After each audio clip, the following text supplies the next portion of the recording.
Assalamu alaikum wa rahmatullahi wa barakatuh. Alhamdulillahi Rabbil Alameen wa salatu wa salamu ala ashrafil anbiya wal mursaleen.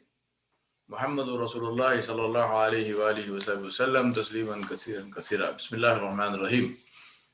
My dear brothers and sisters, this is a subject which is very close to my heart, and that is homeschooling. And I like the way ICK gave this title, Boon or Bane. So is it a boon or a bane? My answer is that depends. And it depends on you. It depends on what you want to make it, a boon or a bane. Now let me tell you what I mean by that. First and foremost, why homeschooling at all? We have schools. It's not as if we are living in a world without schools. So why would anyone want to homeschool their child? And if I am asked to say that in one sentence, the answer is to protect the child from negative influences. Different people have different perspectives of what constitutes negative influence. But to make a long story short, irrespective of that list, the reason for homeschooling a child is because parents want to protect the child from negative influences. But my question is, let me ask this question by means of an analogy. Remember, if you imagine that you live on the bank of a lake, you have this beautiful waterfront property, and you live in this beautiful villa on the bank of a lake. Now you have children. Obviously, you would be anxious, and ranging from anxious to terrified, that your child might fall into the lake and drown. And this would be a perfectly justifiable fear.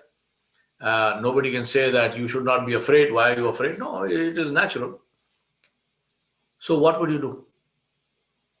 Lock the child up inside the house and never allow him to come outside? Or teach the child to swim? Which one? Now that is the question I want to ask those who want to homeschool their children to protect the child from negative influences, which is, how long will you protect? How will you protect? What about college? What about life thereafter? So you have a choice. Either train the child to swim, in this context meaning train the child to live their life understanding the challenges, understanding what is negative, what is positive, and with the framework and with the criteria and with the foundation to make the right choices, either that or keep them protected to whatever extent you can.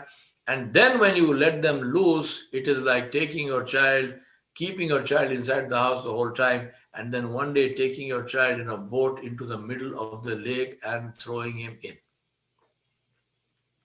Now, your choice.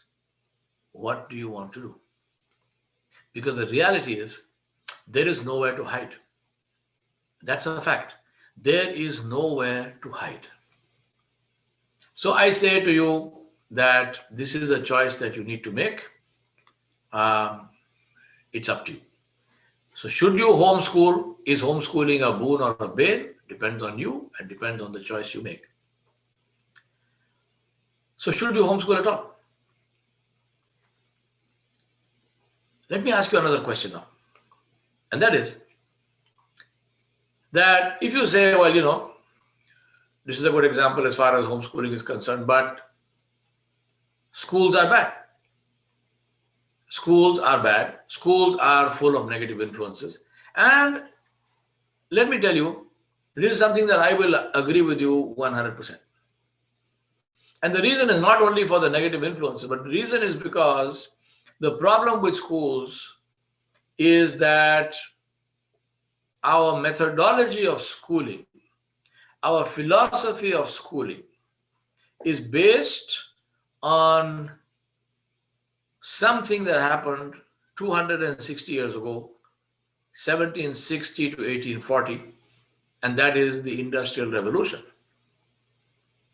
All the schools that we have today in the world, barring exceptions, and interestingly, whether they are madaris, religious schools, or whether they are secular schools, are based on the model of schooling that was invented, that was created during the Industrial Revolution.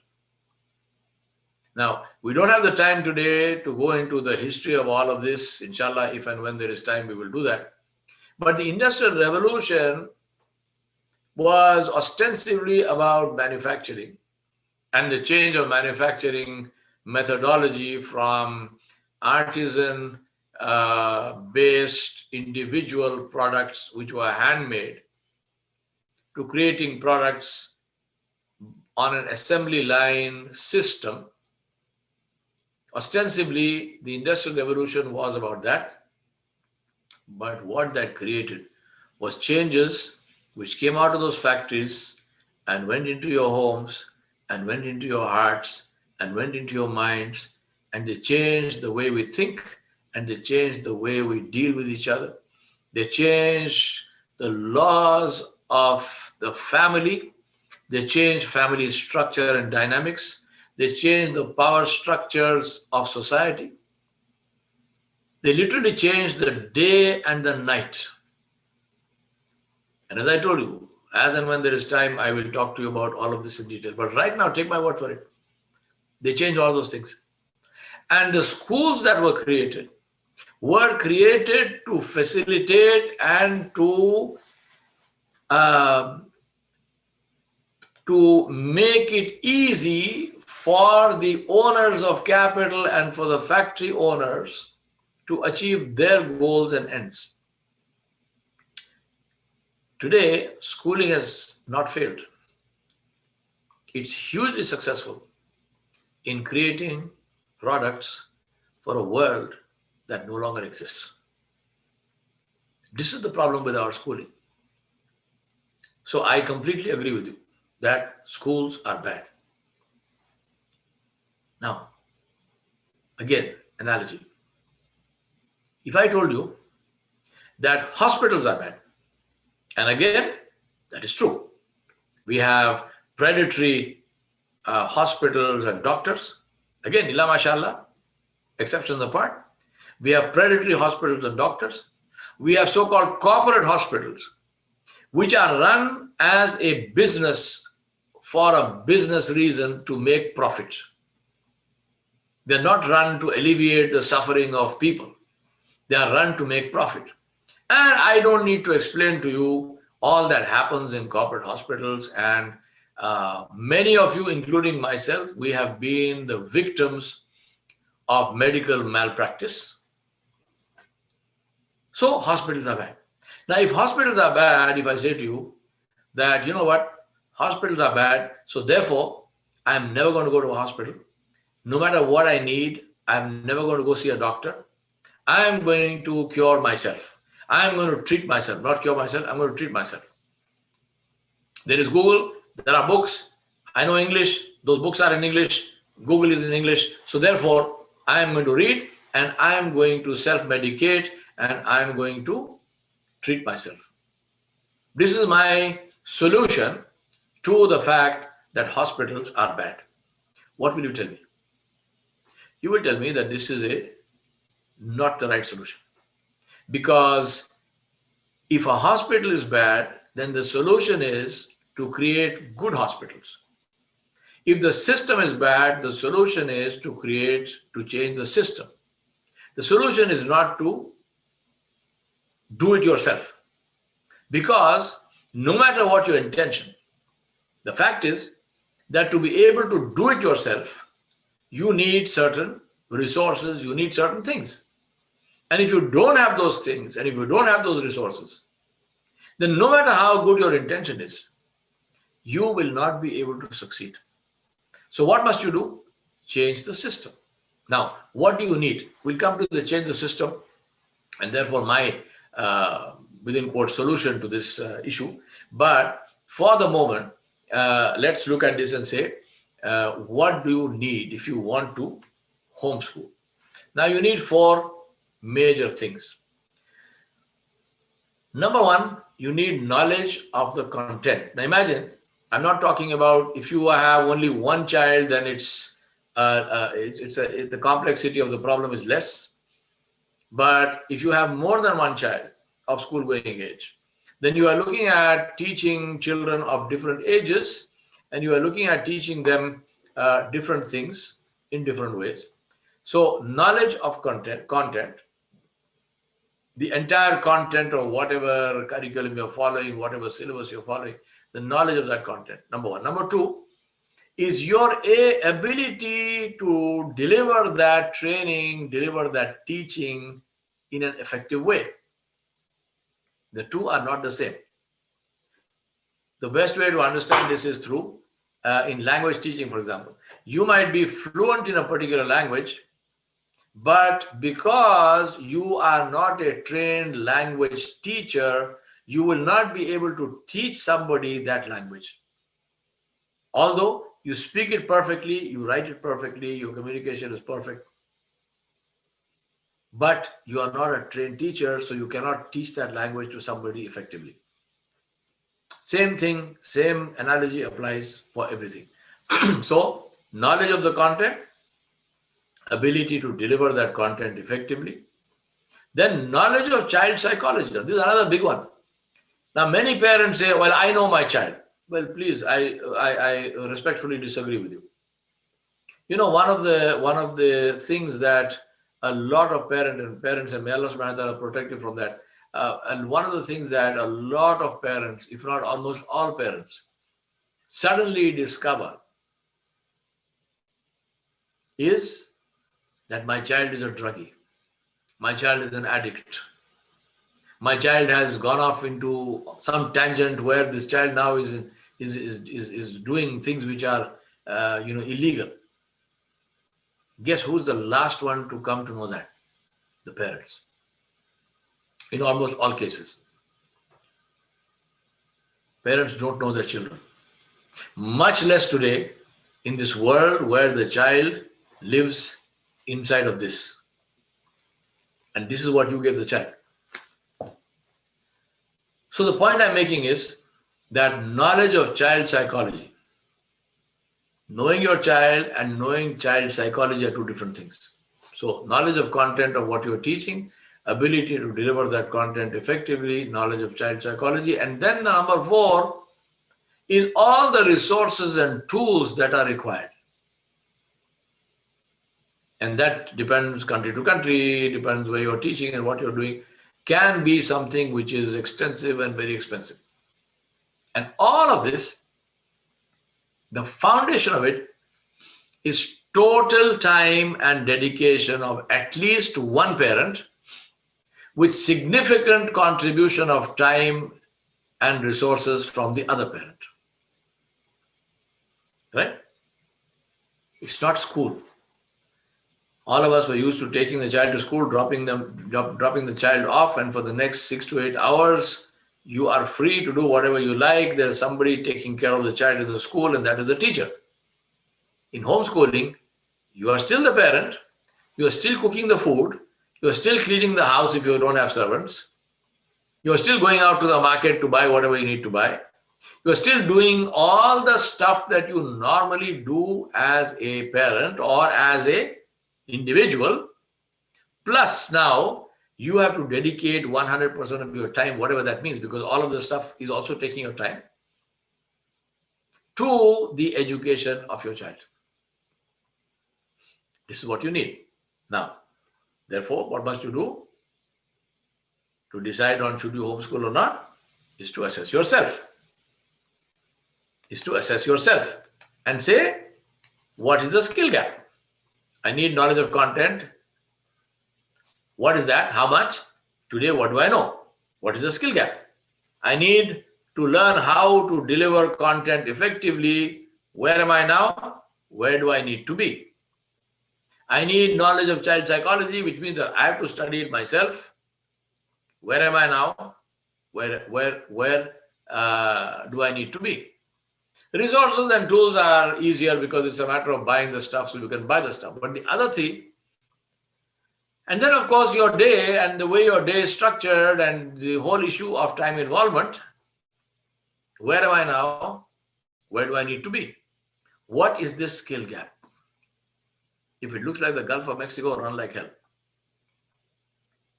Right? What is the skill gap?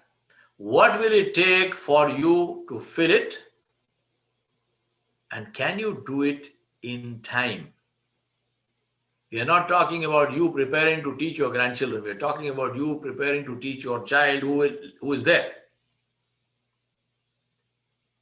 Remember, the consequences of success and failure are different.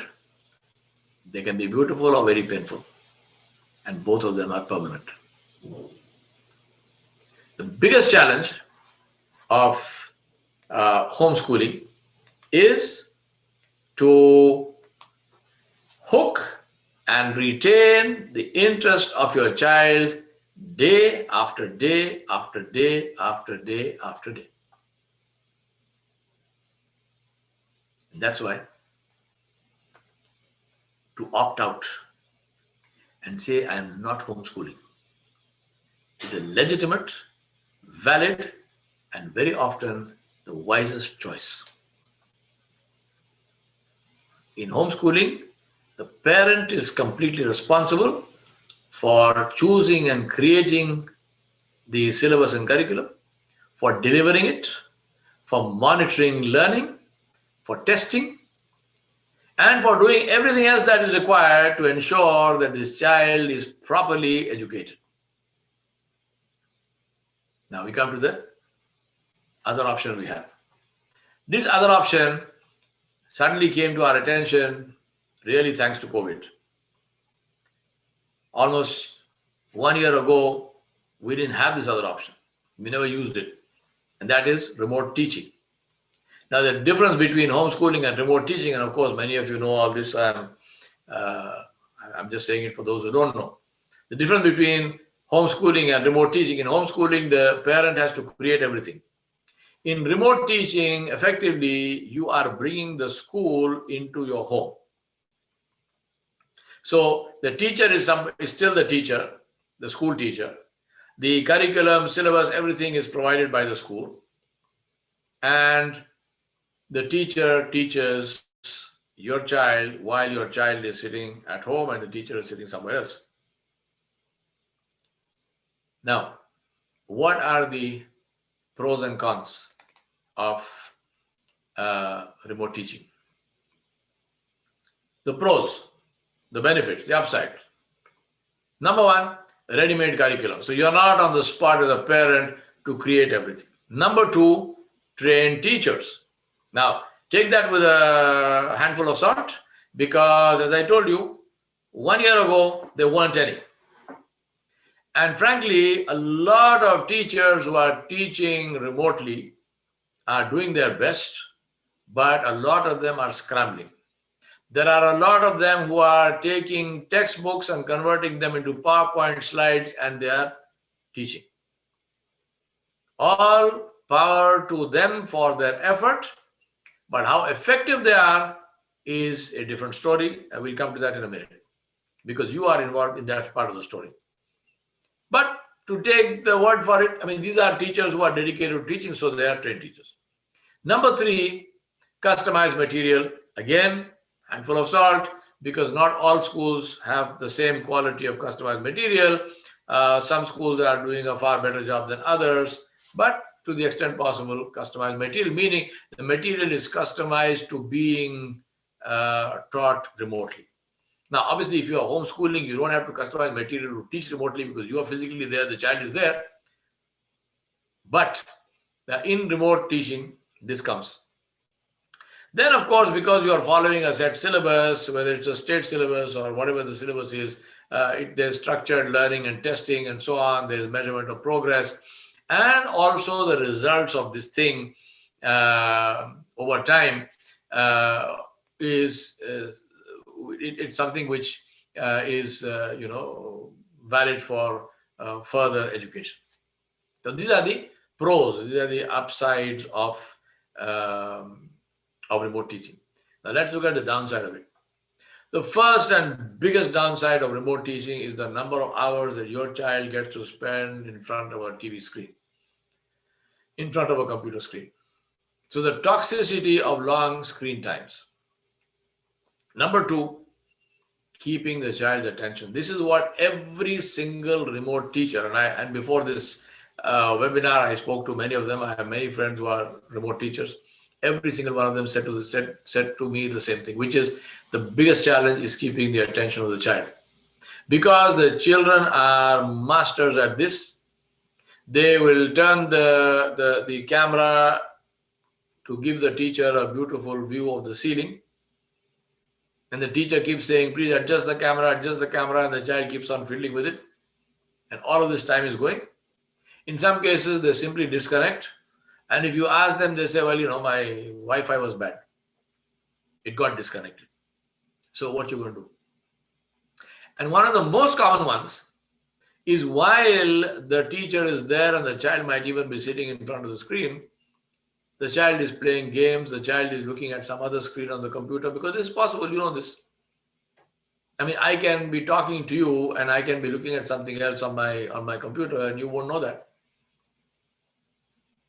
One of my friends sent me this sort of funny, tragic video of this student who put a photo of himself in front of the camera.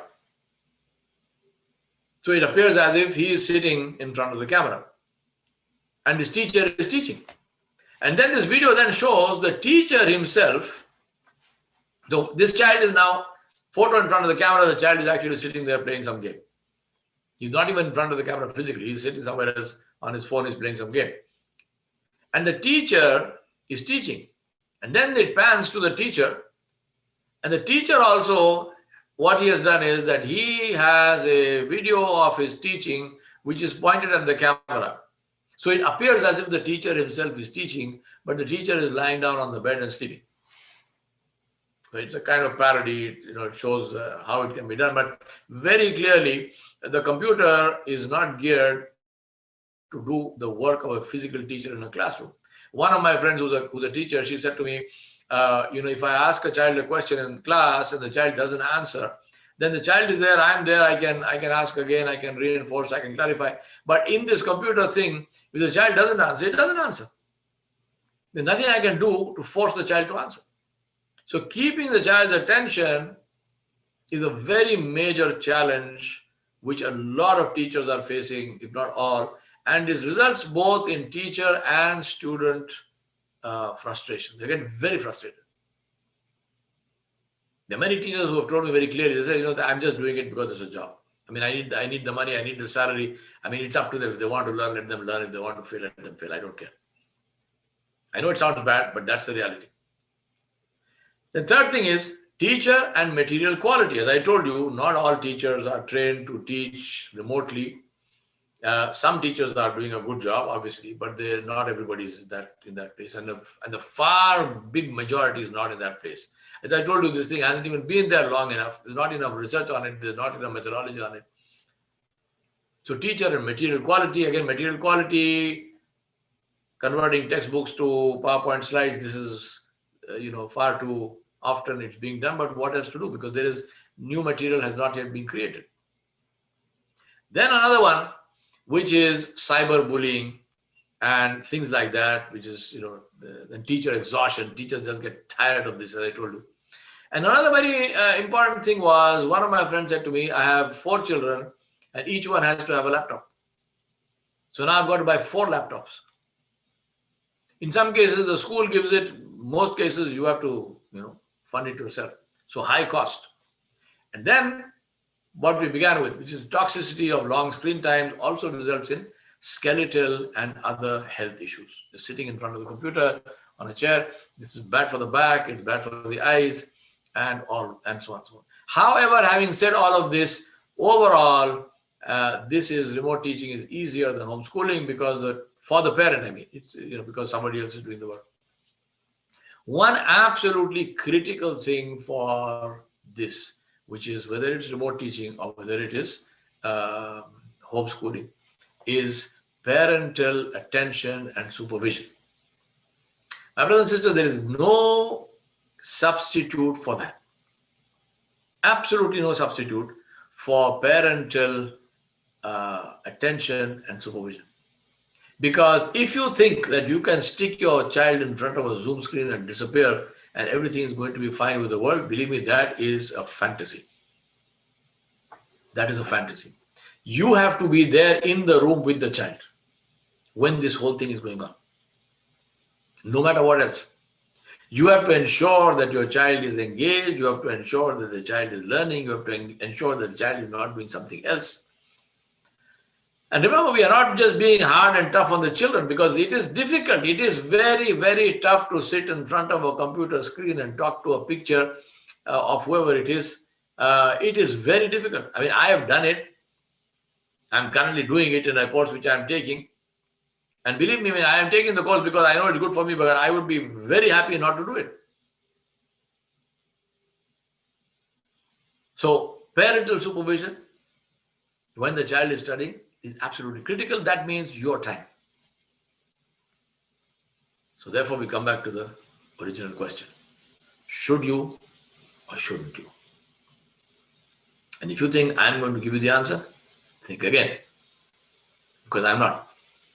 It's something that you have to decide for yourself. What I did or tried to do was to place before you the things that you need to think about, the criteria for judgment. After that, make istikhara, ask Allah subhanahu wa ta'ala, and do what you think is best for you. Now, what is my solution? My solution is, as I told you, if the hospital is bad, I won't say treat yourself. I will say create a hospital system which is good. Create a hospital system which is good and show it to the world as an example to emulate. In this case of schooling, in my view, schools are bad. As I told you why they are bad. It's not because people are evil, but because we've just gone over the time. We've just been there. These schools have been there now too long, and they're not geared to deal with the situation that we have in the world today. So what must you do? Create a model of the ideal school. What should that look like? Create that model and show it to the world and say, this is what an ideal school should be like. And inshallah, if those who want to emulate will emulate. And that ideal school model, in my view, and I'm sure all of those of you who know me and who have been with me, you know the name for that, right? The Standard Bearers Academy, the SBA. Make dua that Allah subhanahu wa ta'ala enables us to do it. Now, what should this model school look like? Let me try to give you a thumbnail sketch of that. The purpose of all schooling is threefold. No matter what school, no matter where, it must do three things. Number one is to create people of understanding. Al-ulil albab. People of understanding. Tarbiyatul rijal. The tarbiyah of people, of men, in this case, it's not a gender statement, men. To create people of understanding. Number two is to teach citizenship. Teach citizenship. And number three is to teach entrepreneurship. So three things that schooling must do. Create people of understanding, teach citizenship, and teach entrepreneurship. Now Allah subhanahu wa ta'ala, let's look at each of these. Allah subhanahu wa ta'ala praised understanding, which is the peak of intelligence. It's not merely an IQ or EQ score. It is the application of IQ and EQ to live in the world as responsible, contributing citizens, working to create a positive influence on society. Allah subhanahu wa ta'ala defined education, and He taught us how to educate. When Allah subhanahu wa ta'ala said, A'udhu billahi minash shaitanir rajim, Bismillahir Rahmanir Rahim, Inna fi khalqis samawati wal ardi wa ikhtilafil layli wan nahari la ayatin li ulil albab. الذين يذكرون الله قياما وقعودا وعلى جنوبهم ويتفكرون في خلق السماوات والأرض ربنا ما خلقت هذا باطلا سبحانك فقنا عذاب النار. Allah subhanahu wa ta'ala said in this ayat of Surah Al-Imran, which all of us know, Allah said, verily in the creation of the heavens and the earth and in the alternation of the night and the day there are signs, indeed there are signs for people of understanding. Who are they? They are those who remember Allah subhanahu wa ta'ala standing, sitting and lying down, and وَيَتَفَكَّرُونَ, and who think deeply about the creation of the heavens and the earth, and they say, O our Rabb, you have not created all of this in vain, without purpose. All glory be to you. Give us salvation from the torment of the fire. The key word is and. Wow. Allah did not say aw. Allah said وَيَتَفَكَّرُونَ. Allah did not say أَوْ يَتَفَكَّرُونَ. الَّذِينَ يَذْكُرُونَ اللَّهَ قِيَامًا وَقُعُودًا وَعَلَى جُنُوبِهِمْ أَوْ يَتَفَكَّرُونَ. Allah did not say that. Allah said وَيَتَفَكَّرُونَ. Allah subhanahu wa ta'ala told us that the sign of intelligence is to recognize Him first and then see His signs in His creation. And He told us what is the natural result of that, and that is that the slave recognizes his own position and his heart fills with the glory and majesty of his Rabb Jalla Jalaluhu, and he seeks Allah subhanahu wa ta'ala's protection, His forgiveness and His protection from the fire. My brothers and sisters, the purpose of all education is to recognize our Creator Jalla Jalaluhu and prepare for our meeting with Him.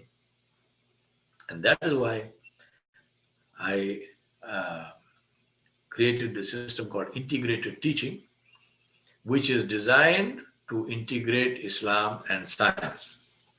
There are videos of mine on integrated teaching on YouTube. Please watch them.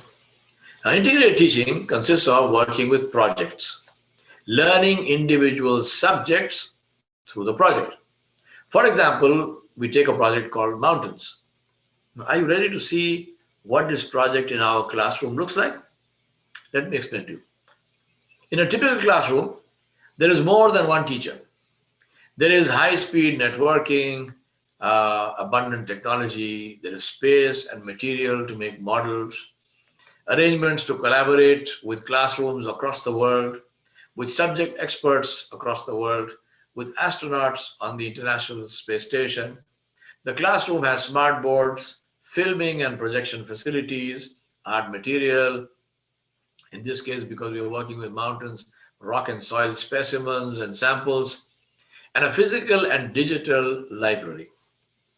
Students are of different age groups, spanning a band of 5 to 8 years, because humans learn in groups of different ages and from each other, not when they are segregated according to date of manufacture and punished for learning collaboratively. This is what happens in our schools. Students study everything about mountains, how they form and what they influence, weather and rainfall, for example. And this covers geography, geology, mineralogy, meteorology, chemistry, and climatology.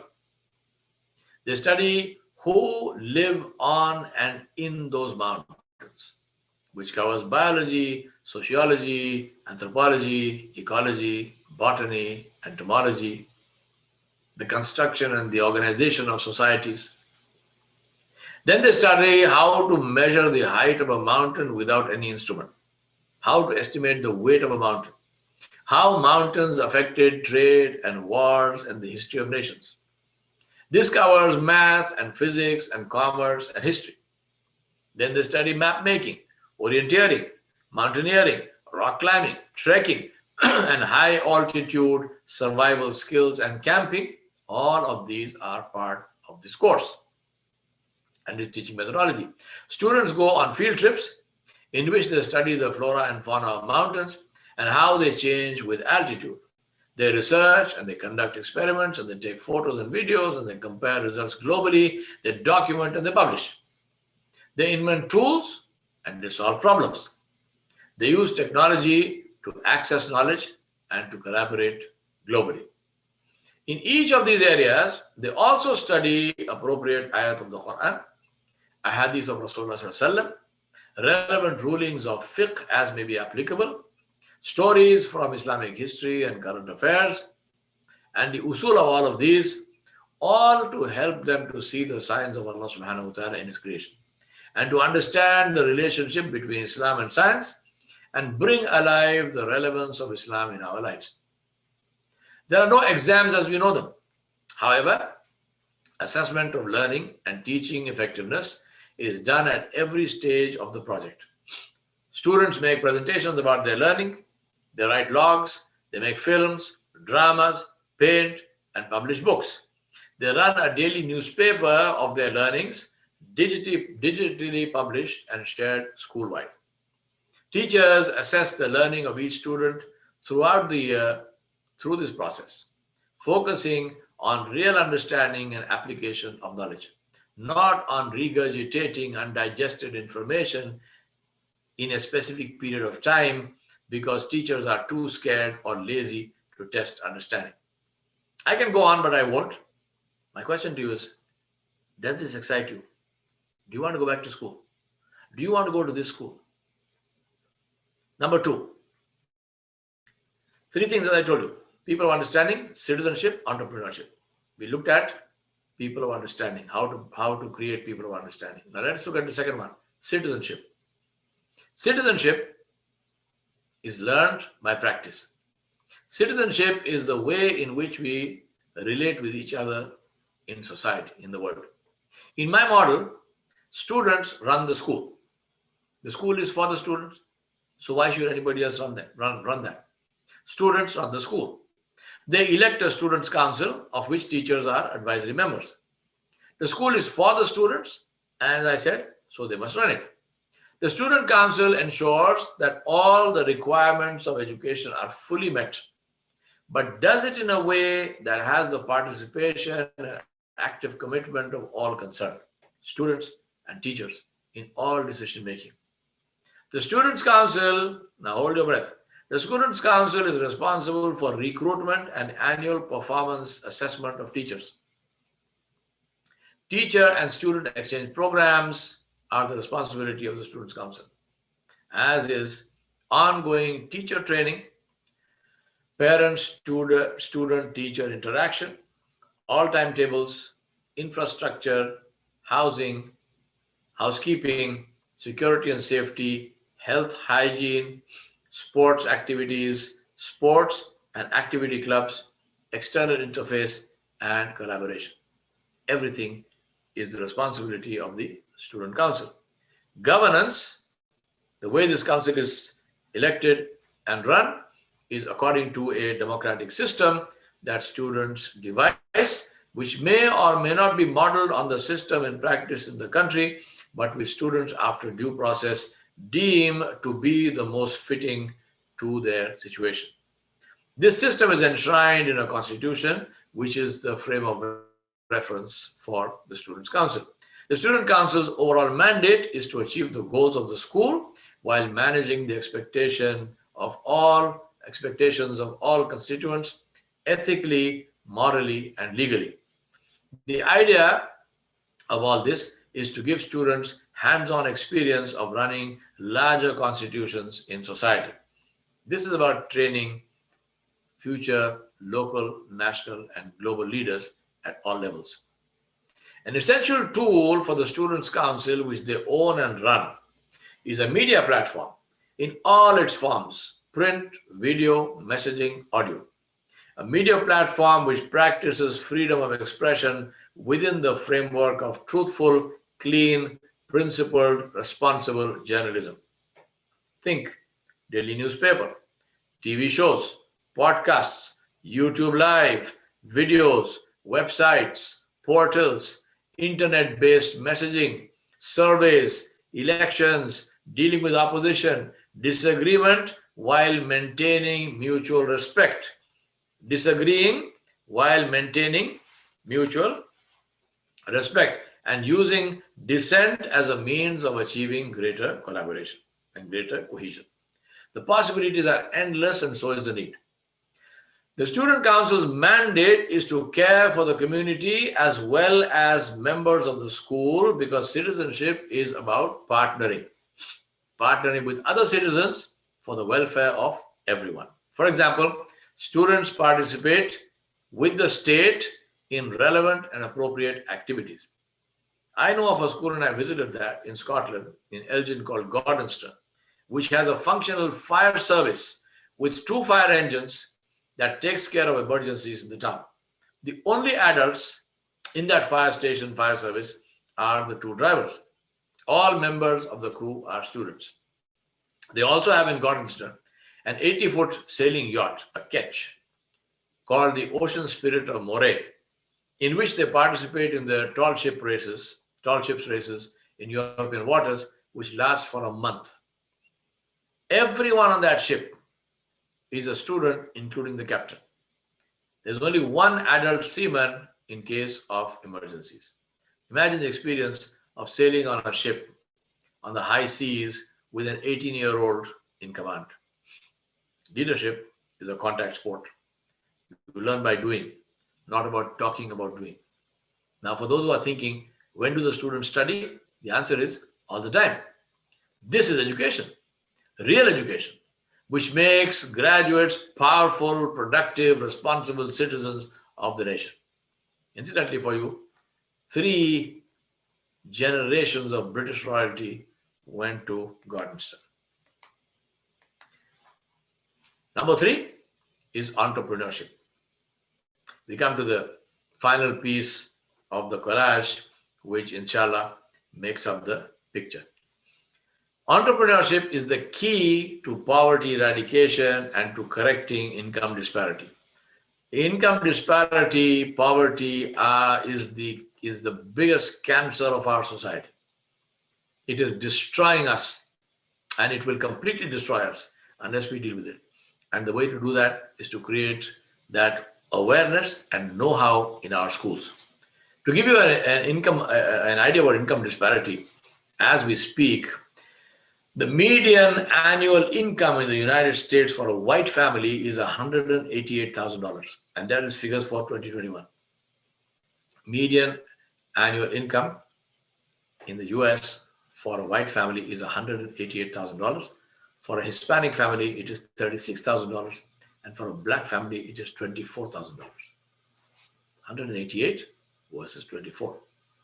As I mentioned also before, it was the poor who lost the most jobs and the poor who died most of COVID, because being poor also means being malnourished and not having access to the same level of healthcare. As Muslims, it is our job to address this. It's not about giving handouts, not about giving a man a fish, but about teaching him how to create a fishing company. Now, in our schools and in the SBA, inshallah, this is done in 5 ways. The first of these is vocational training. Every child must learn a skill, no matter who the child is, must learn a skill. Schools must provide certification courses in various skills so that students become qualified technicians who can market their skills as a means of earning revenue if they wish. But whether they do that or not, skill training is about teaching attitudes, about discipline, about respect for the work ethic, about working with your hands, about planning, quality focus, relationship building, and taking pride in one's work. It's one of the best tools for character building that I know of. Number 2, practicing entrepreneurship. Students run the school cafeteria. This includes assessing customer needs and preferences, planning menus, buying raw material, preparing meals and snacks, service delivery, customer relations, health and hygiene, staff training, budgeting, pricing, and making a profit at the end of the year. In addition, this cafeteria is a means of benefiting others in the community, including the homeless, the aged, and the hospitalized, and others. Number three, third initiative to encourage entrepreneurship is a venture capital rolling fund, which is owned and funded by students, to which philanthropists can also donate.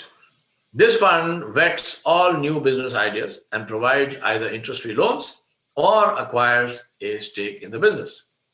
I won't go into the details of the vetting process, but for those who are interested, there's a very good show called Shark Tank, where hopeful entrepreneurs pitch their ideas to a group of VCs. Do watch also the episode about ideas that were rejected by the Shark Tank, but which went on to make millions. That's good to keep the ego in check. Number four is a tuck shop in the school, which is run as a profit center and stocks products from students' enterprises on a profit-sharing basis. In addition to its normal daily activity, the truck shop does other things, periodic sales campaigns, and so on and so forth, and also participates in charitable activities. Number five, a final initiative, is a bank that the students own and run on Islamic principles. Knowing how money works and how to make it work are critical life skills which must be taught in school.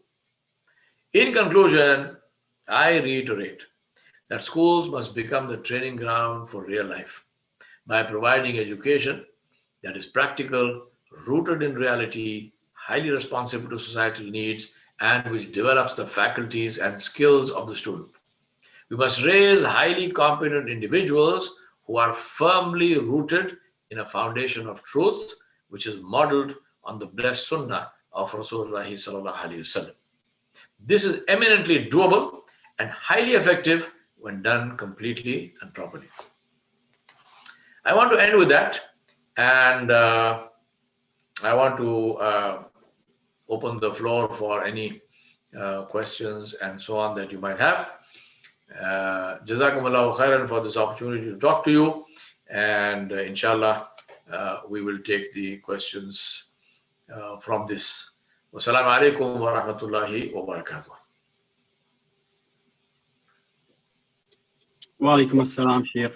Jazakallah khair for this beautiful talk today, and for taking us, our imagination rather, through the ride of Standard Bears Academy. We pray that we see the first instance, the first school running soon, inshallah. It would be awesome seeing the students doing the performance reviews of the teachers while running their small businesses. That would be really cool, inshallah. Jazakallah khair. With that, we are open for the audience for your questions. As always, if you're at Zoom, you can type in the questions at the Q&A chat box, and our Sheikh would see them and would respond to them. And for the Facebook, if you are at the Facebook, please type it as a comment or a direct message to us, and I will read those questions out to Sheikh. Sheikh, it is over to you for any questions that are out there. All right, I have a question here from Muhammad Haji. Assalamu alaikum, saying kindly shed some light on curriculum. I don't think we have time for that here. Alhamdulillah, it's a good question, mashallah. And I have given you as much as I can give you. I'm not trying to be secretive, but as much as I can give you in this kind of a format. Curriculum and so on, we can talk about when somebody wants to actually start the school, inshallah. Jazakallah. Then I have another question here saying, what after class 12? And this is from an anonymous attendee. What after class 12? Whatever you like. I mean, if you want to send the child to university, the child can go to university. There's the schooling prepares them for that, so they can go to university. If they want to do something on their own, they can do something on their own. Absolutely anything they like. So what after class 12 is not something I can answer. It's something for the student and the parents to answer. I have a question here from Hafsa Asif saying, how do we control the anger of our parents? Be nice to them. Give them moti chur laddus. I wish somebody would give me that, inshallah. So, and this question is asked by my 10-year-old. So I think this is a Hafsa Asif says, may Allah bless you.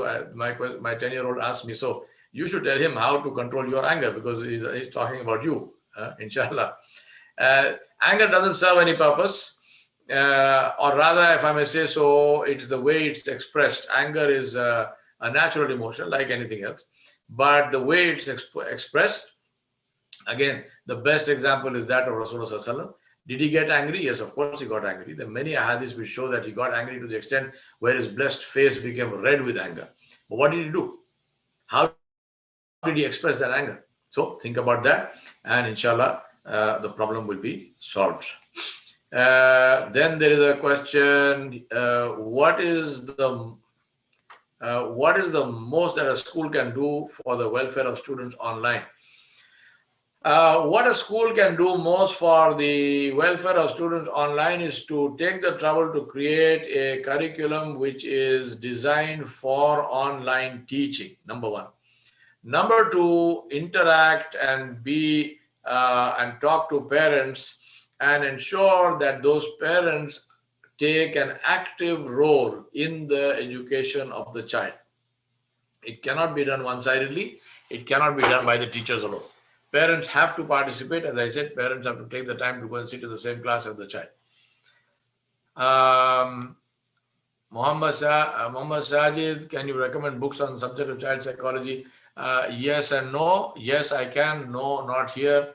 But I think the thing to do is take an actual course on child psychology. Don't just read some book. Yasmin Khan, is there any support if I establish a model in Canada? By support, if you mean support in terms of guidance of curriculum, what to do, how to do, and so on and so forth, yes, of course, 100% as much support as you want. But support is not only that, support is in terms of funds and so on. All of that you will have to find it yourself. That support we do not have. Tahura, can we help make SBA a reality? Yes, of course you can. Irfan Muhammad Khan, what do you finally suggest? Is homeschooling a boon or a bane? What did I say? I said it's up to you. Sumaira Hanif, how do you see the change in school system globally once the pandemic ends? Well, I think the school system is going back to normal in many cases. They're going back to the schools, but that doesn't mean that there is a solution, because the problem with the old school system, the school system itself was bad. I mean, it's not a question of the pandemic. The way schools are organized is wrong. The way what is taught in them is wrong. How it is taught is wrong. The whole model sucks and it stinks. So that is what needs to change. The pandemic has nothing to do with it, right? And what will happen after the pandemic? It will go back to where it was, unless you change it. And that is why I gave you the picture of what the new change can look like. Misbahuddin, Assalamu alaikum. After a roller coaster of competitive exams like NEET, JEE, different forms of exams, current struggle university right now, we are now thinking, why weren't we born a few more years later so that we would attend such a cool school? May Allah bless you. Jazakallah khair. I am very happy I was born a few years earlier when I didn't have to go through all of this. Alhamdulillah. So you've got a choice. Abdullah, I'm running an academy named Muslim Explorers. Can you help me in guidance on making my curriculum better, as I'm also doing Quran and Sciences? No, I cannot take responsibility for individual schools and so on. There are far too many. You will have to approach whoever is in your area and ask them.